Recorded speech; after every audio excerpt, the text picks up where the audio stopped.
ডিম মানে হচ্ছে ভাইরাল কিছু, ডিম মানে হচ্ছে পুষ্টিকর কিছু, ডিম মানে হচ্ছে মজার কিছু।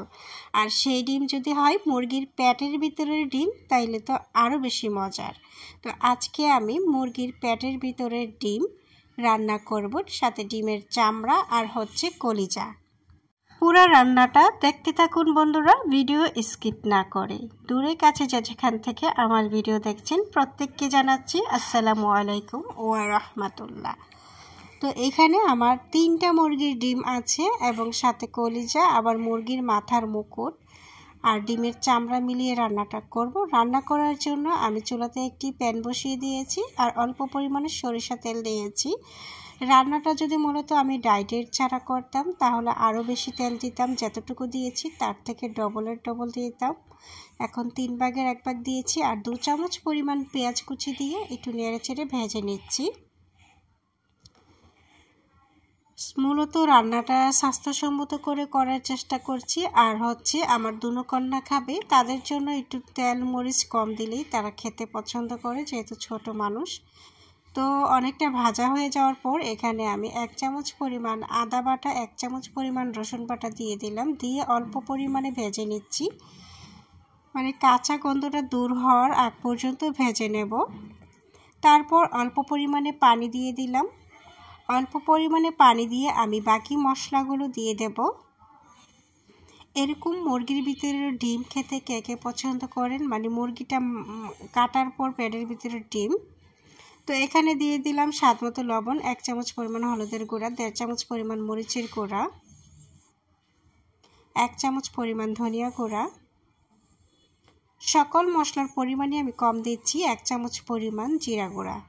যদি রান্নাটা আমি ওই রকমভাবে করতাম ভাত দিয়ে খাওয়ার জন্য, আমি কিন্তু আরও তেল আরও মশলা বেশি দিয়ে একদম মুখরোচক করে ফেলতাম। আমি আসলে হেলদি স্টাইলটা রেখেই রান্নাটা করতেছি। এভাবে করেই আমাদের প্রত্যেকের প্রতিদিন রান্না করে খাওয়া উচিত, কিন্তু আমরা জন্মের পর থেকে অনেক মুখরোচক খাবার খেয়ে আমরা কিন্তু এই রান্নাটা ভুলেই গিয়েছি আর স্বাস্থ্যের 12টা বাজিয়ে দিয়েছি। যাই হোক, মশলাটা কষানো হয়ে গেলে আমি এই পর্যায়ে ডিমগুলো দিয়ে দিলাম, আর সাথে একটা বড় সাইজের আলু দিচ্ছি আমার ছোট মেয়েকে খাওয়ানোর জন্য। ছোট মেয়েকে ভাত খাওয়াইতে হলে আমার একটা নরম সবজি লাগে অথবা আলু লাগে। তো বেশিরভাগ সময় আমি অনেক কিছুতে আলু দিয়েই চেষ্টা করি। আর এখন দিয়ে দিচ্ছি গরম মশলা, 3-4টা দিয়ে দিলাম এলাচ, 2 টুকরা দিয়ে দিলাম দারচিনি, আর দিয়ে দেব তেজপাতা 2টার মতো, একটু ছিঁড়ে দিয়ে দেব।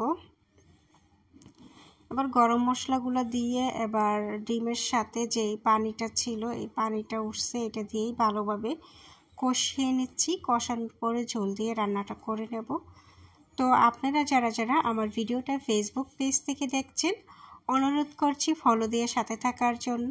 আর যারা ইউটিউব থেকে দেখছেন, অনুরোধ রইল আমার চ্যানেলটাকে সাবস্ক্রাইব করে দেবেন এবং পাশে থাকা বেল আইকনে টিপ দিয়ে ওকে করে দিবেন। যখনই আমি রান্নার নতুন ভিডিও আপলোড করব আপনার কাছে নোটিফিকেশন চলে যাবে। তো আমার প্রায় কষানো হয়ে গিয়েছে ডিমটা। তো এই পর্যায়ে আমি ঝোল দিয়ে দেব পরিমাণ মতো।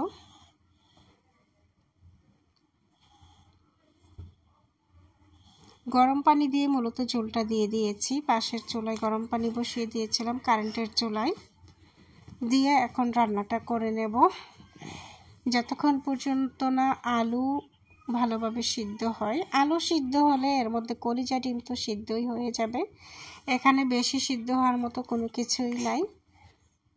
তারপরে একটু পারফেক্ট সিদ্ধ করে নেব, তা না হলে আবার খেতে গেলে গন্ধ করবে। মাংস মাছ একটু ভালোভাবে সিদ্ধ না করলে খাওয়া যায় না। সবজি আমি আধা সিদ্ধ খেতে পারি।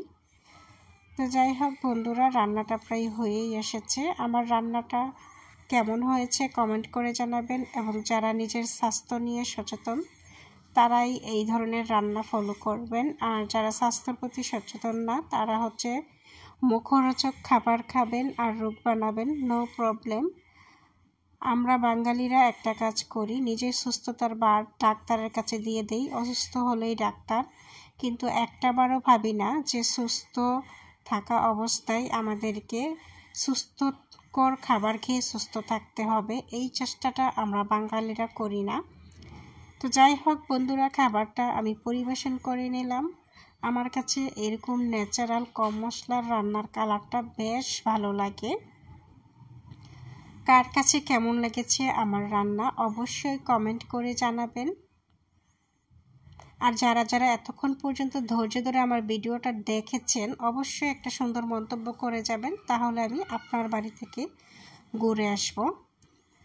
তো আজকের মতো আল্লাহ হাফেজ।